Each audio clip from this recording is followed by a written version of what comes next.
warahmatullahi wabarakatuh. Assalamualaikum warahmatullahi wabarakatuh. Alhamdulillah hari ini saya bisa bersilaturahmi kepada Bapak Jamaluddin sebagai Kepala KUA Ciamis, betul ya Pak ya? Ya. Dan kita akan berbincang-bincang santai Pak tentang Boleh. ini Pak, tentang korban pernikahan liar. Oke. Gimana Pak, boleh nggak? Boleh. Terima kasih Pak waktunya sebelumnya. Jadi di sela-sela waktu atau kesibukan Bapak, kita akan mengedukasi melalui YouTube gitu Pak. Siap.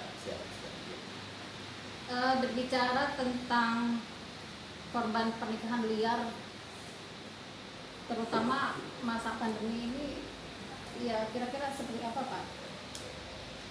Baik. Assalamualaikum warahmatullahi wabarakatuh. Hamdan wa syukran lillah, sholatan wa salaman ala rasulillah wa ala alihi wa sahbihi wa mawala amma ba'du. Bapak dan Ibu sekalian, perlu dipahami bahwa pernikahan adalah salah satu syariat agama Islam yang syarat muatannya dengan tidak saja tertib administrasi, tetapi secara syariat itu harus terpenuhi, di mana secara syariat bahwa yang namanya rukun nikah itu kan ada 5.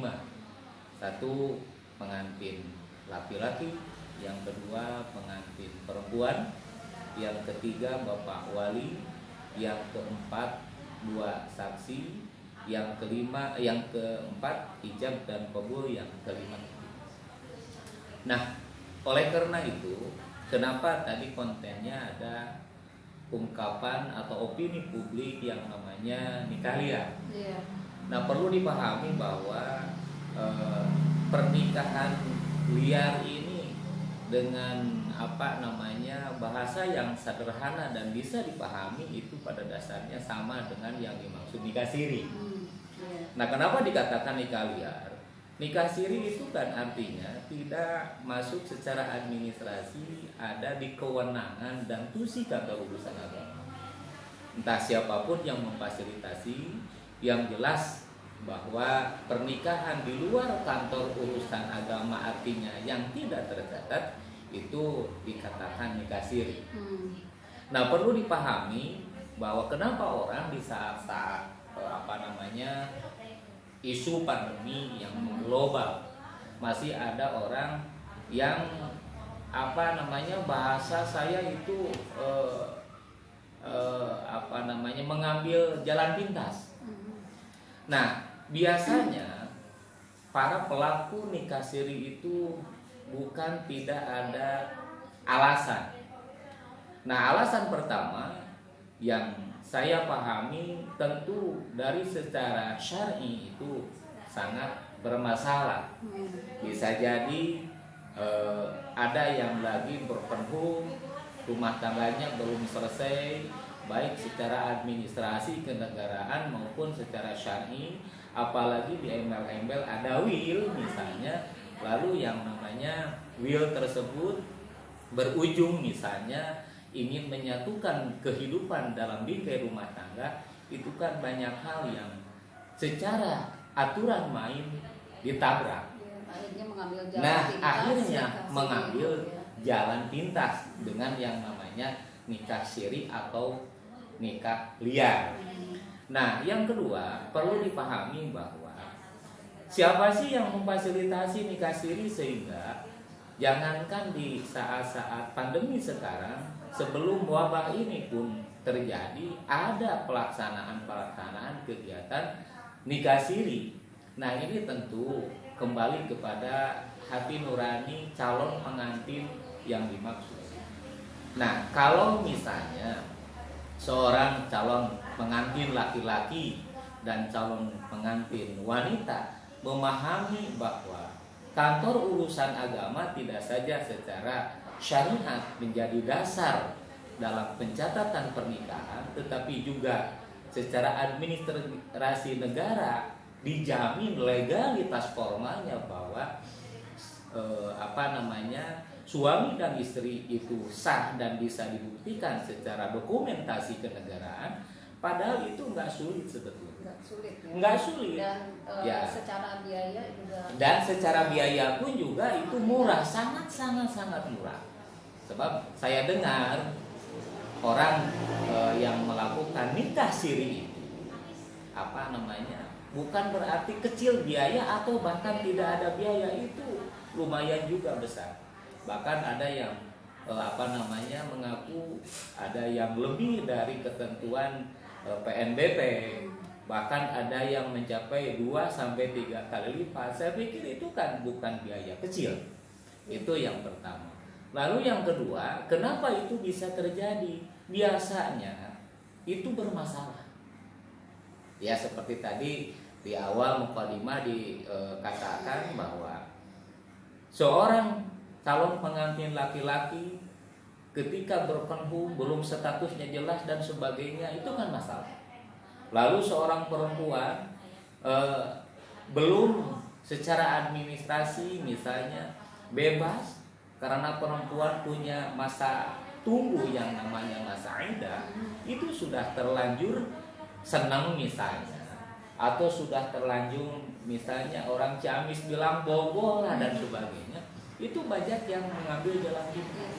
Nah makanya dengan asumsi yang kedua, saya berani mengatakan bahwa para pelaku nikah liar atau nikah siri ya jelas melanggar ketentuan syariat, ya jelas melanggar ketentuan aturan main negara kita, dalam hal ini sebagai tusi kantor urusan agama yang mencatat peristiwa pernikahan. Nah itu barangkali sekilas sebelum kita melangkah bagaimana secara nilai positif dan negatifnya akibat dari nikah siri, itu mungkin secara general bisa dikatakan. Jadi memang banyak negatifnya ya. Selanjutnya nanti mungkin akan kita juga memohon penjelasan lebih lanjut oleh Bapak, positif dan negatifnya dari nikah siri itu seperti apa, mungkin dari yang sudah ya terjadi di lapangan. Baik, kalau berbicara nilai positif dan negatif, tentu ini lagi-lagi mohon maaf sekali. Kalau bicara nilai positif secara aturan tentu tidak ada. Bahkan ya mohon maaf saja, nikah liar secara nilai positifnya tidak.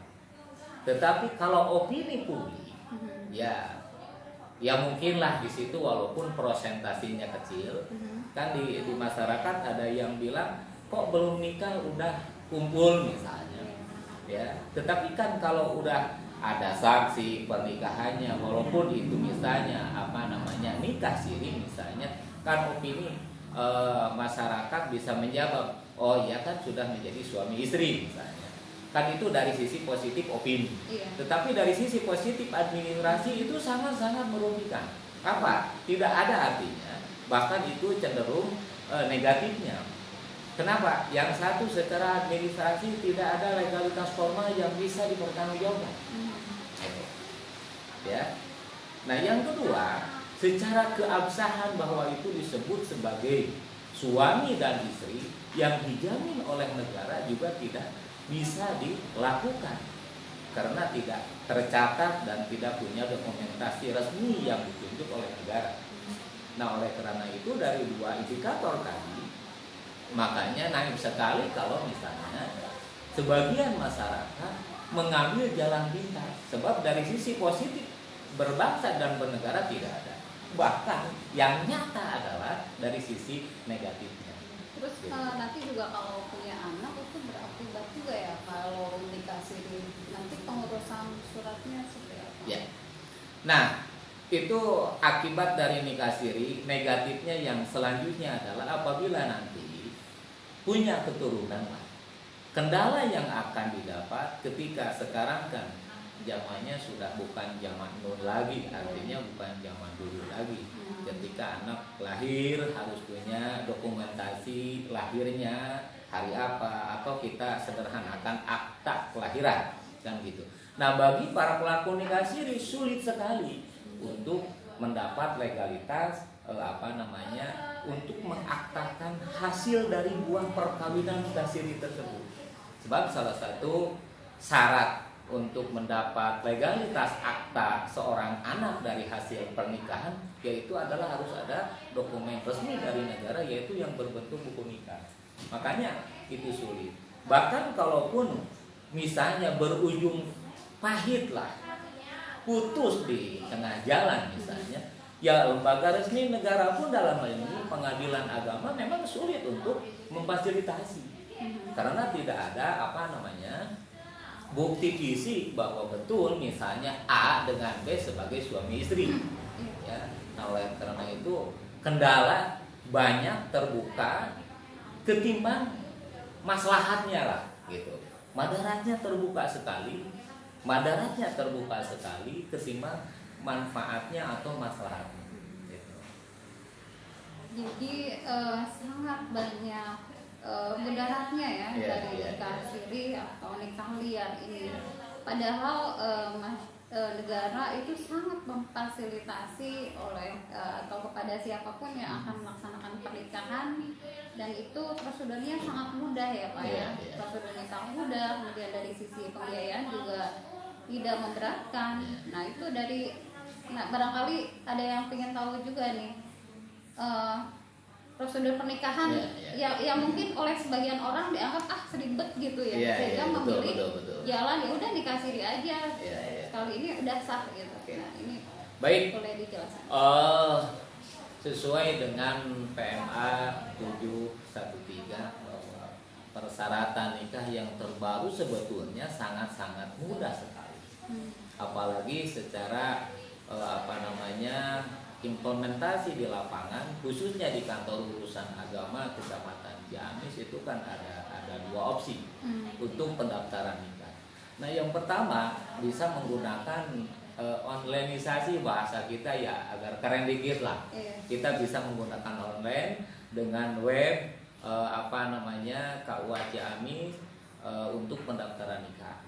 Bisa di search ya, gampang ya? Iya bisa ya. Lalu yang kedua, secara pelaksanaan aturan main tertib administrasi bagi kami tidak mesti menyuruh orang lain.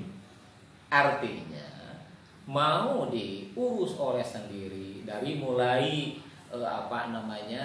membuat persyaratan dari desa atau kelurahan sampai selesai dan didaftarkan ke KUA, baik secara manual maupun secara online, itu gampang sekali. Artinya meskipun tidak nyuruh pihak lain, mohon izin dan mohon maaf misalnya ada istilah F3 UKDK atau PAMIL dan sebagainya, walaupun tidak difasilitasi atau tidak meminta untuk difasilitasi oleh beliau-beliau, kami terbuka untuk menerima pendaftaran dengan catatan prosedural, baik secara online, baik melalui media yang lain, misalnya WhatsApp lah, yang sering selain online sudah ditentukan linknya, yang melalui WhatsApp pun kami juga terima, gitu ya. Makanya intinya secara prosedural pendaftaran nikah kami ingin membuat nyaman dan mudah gitu bagi masyarakat, walaupun misalnya ada pemahaman lain, tapi dengan sebuah konsekuensi. Karena itu udah kebijakan desa dan kelurahan, ada yang dimaksud dengan P3N atau P3 UKDK atau bahasanya PAMIL bla bla bla bla dan sebagainya, atau bisa jadi orang lain yang disuruh untuk memfasilitasi pendaftaran nikah yang bersangkutan. Makanya kalau ingin merasa tidak menjadi beban, diuruslah oleh sendiri, kok mudah, baik ke kelurahan maupun ke desa udah terbuka kok. Gak mesti harus menyuruh orang lain, gak mesti harus oleh si A, oleh si B, walaupun oleh yang bersangkutan bisa jalan. Jadi sangat mudah ya, bisa melalui online, juga datang langsung ke sini oleh sendiri dengan protokol kesehatan ya Pak ya. Nanti kalau udah daftar ada semacam konseling dulu nggak untuk calon pengantin? Ya, Nah, apabila sudah daftar, kami punya agenda bahasa kami validasi. Nah, intinya dengan validasi itu bukan saja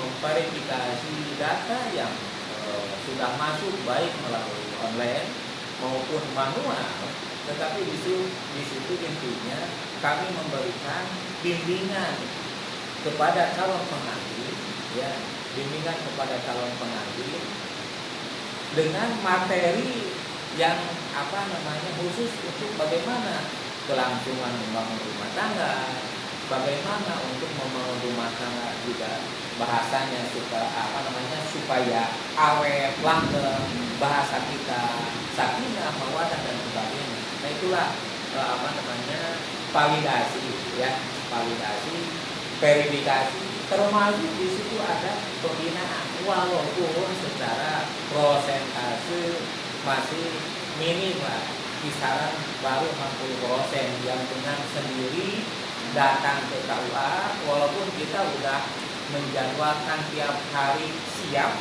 bahkan kita mencoba melayani online untuk nanya persoalan bagaimana mengurus rumah tangga, bagaimana membangun rumah tangga dan sebagainya. Tetapi itulah masyarakat, harapan kita tinggi, tetapi kenyataan baru berjalan seperti itu. Konsekuensi untuk yang tidak datang pada saat validasi itu Ya. ada nggak, Pak? Ya, secara hukum memang belum lah. Tetapi konsekuensi di situ kita berangkat data yang bersangkutan.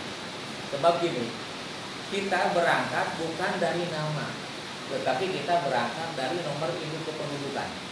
Nah, kalau terjadi ada perbedaan antara dokumen satu dengan dokumen satu lainnya, nah mau tidak mau, apapun resiko karena tidak mengikuti validasi tadi, verifikasi tadi, ya mohon maaf dengan kerendahan hati, ya itulah yang kita pakai. Nah, sedangkan perlu ini karena ujungnya adalah koordinasi dengan Disdukcapil. Persoalan itu kan ada yang belum di notifikasinya atau bisa dilaksanakan, itu kendalanya di situ. Nah, ketika kami membuka NIK seseorang, kalau belum notifikasinya dibuka, otomatis itu tidak akan terbuka dokumentasi yang bersangkutan. Nah, makanya ketika validasi di situ ketemu, verifikasi bisa dilaksanakan. Kalau misalnya NIK-nya belum ada notifikasi, otomatis kan NIK yang bersangkutan belum bisa digunakan. Makanya kita berkomunikasi, langsung berkoordinasi dengan Disdukcapil bagaimana bahwa NIK yang bersangkutan bisa di notifikasinya bisa dinyalakan atau bisa bukan dibuktikan, bisa dipergunakan lah, sehingga ketika kami membuka ini, data yang bersangkutan di situ bisa terbuka semua. Gitu. Jadi verifikasi, validasi dalam proses pendaftaran pernikahan itu sangat penting untuk diikuti ya Pak, untuk kelangsungan ke depan juga. Betul. Supaya tidak ada permasalahan yang terjadi di kemudian hari. Tadi kembali lagi ke pernikahan liar. Nah, sekarang saya lagi banyak melihat ini nih Pak, tag yang berhentikan korban anak dari pernikahan liar gitu ya. Jadi semoga dengan adanya tayangan ini lebih memberikan edukasi kepada masyarakat untuk tidak melakukan pernikahan siri atau pernikahan liar begitu. Ya. Jadi supaya tidak menimbulkan efek-efek negatif yang tadi sudah Bapak jelaskan, termasuk nanti ke anak ya. Baik. Dan pendaftaran pernikahan itu ternyata sangat mudah. Betul. Tinggal mengikuti prosedur yang berlaku, baik itu secara online ataupun secara datang ke KUA dengan ini protokol kesehatan Ya, dan ya, akan sangat dilayani dengan baik Betul. oleh petugas-petugas di Di KUA. KUA, ya, ya. Selanjutnya barangkali ada tambahan lain. Begini, ya statement lah sebelum kita akhiri perbincangan di siang hari ini. Satu, bahwa pastikan pernikahan Anda semua, termasuk anak-anak Anda semua itu tercatat di kantor urusan agama. Itu yang pertama. Lalu yang kedua, diusahakan bahwa mengurus administrasi untuk kepentingan Anda itu jangan menyuruh orang lain. Ya tentu kan kita paham. Kalau menyuruh orang lain di situ ada beban. Ya, ada beban. Nah, perlu dipahami juga pengurusan persyaratan pernikahan, tolong garis bawahi, tidak ribet, mudah.